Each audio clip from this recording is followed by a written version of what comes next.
So we need to get the facts straight. How does this virus work? How does it transmit? Where does it want to go? And let's protect ourselves. I'm Dr. Peter Lin. I'm a family physician in Toronto, Canada.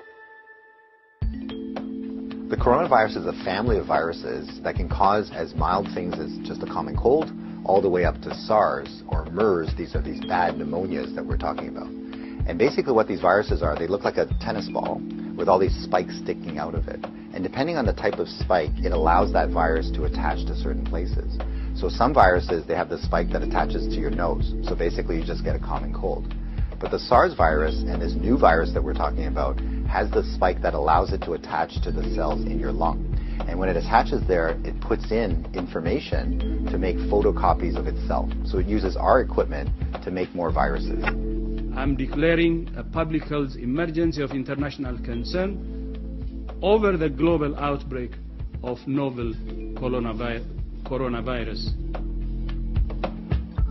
Most of the coronaviruses live in animals. In this particular case, it was from Wuhan. There was a fish market where they were selling live animals. And the thought is that the virus was in a live animal, then it crossed into a human.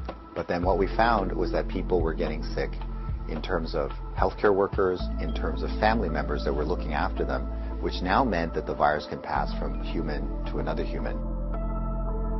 Just like all viruses, it needs to reach a target, which is your lung. And it has to get there with your help. It has no feet and no wings. So therefore it needs us to move it there. So that's why we keep saying, don't hang around sneezy people because you're going to breathe it in. And don't touch your face because that's how the virus is going to get in. The masks are helpful, but they're not necessary because they're leaky. The ones that you and I buy basically have pockets here, so therefore the virus can get in. What the masks really do is they stop us from touching our face. If you're sick, we tend to mask you, so therefore you're not spewing out the viruses to other people sitting around you. The true people that have the real masks are the N95. Those are sealed. These are for the doctors that may be caring for the patients. So in the beginning, the coronavirus will cause kind of like flu-like symptoms or a cold. So people just get the stuffy nose, that kind of thing. But you'll understand that as soon as that virus starts manufacturing in your lung cells, they're producing all these copies of the virus, all of a sudden now you kill the lung cells. So now you can't exchange oxygen.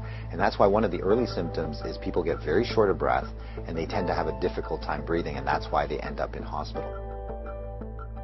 So currently, unfortunately, we don't have a direct treatment for the coronavirus. So we don't have a medication that can kill it off. And so it's really supportive. So in other words, the patient can't breathe, we give them oxygen, help them to breathe. They can't drink, so therefore we give them fluids to support them. Their kidneys begin to shut down, we help them with all those things. So it's a very supportive process. This is a new virus that we've never seen before. So our immune system, our army, are having a hard time figuring out what to do. So usually what we have to do is we make something called antibodies. So these are things that can grab onto the spikes that we see on the virus, and it will get rid of the virus for you, and that will actually bring you back to good health. So therefore the elderly may have a worse outcome, and of course the young children. So the babies, their immune system is not so good either, so they may not make those antibodies as well. So just remember, your hands may be with virus. Virus cannot hurt you because it can't get through the skin, but the moment I do this, now I've brought the virus right to where it wants to go. So let's remember not to touch our hands to our face. So let's say you think that you might have been on a plane or you might have bumped into somebody that has it. What should you do? So the first thing is to contact a healthcare worker to tell them that potentially you have it. If you're feeling symptoms and you're going to go into a facility, call ahead. Okay, so whether you're calling the paramedics or whether you're calling the hospital or your doctor, just mention that you were on a flight. If you don't have any symptoms, then what we do is a little bit of a self-quarantine. In other words, we can just keep you away from other people, and so you don't go into parties, don't go with your friends, don't go into public transportation.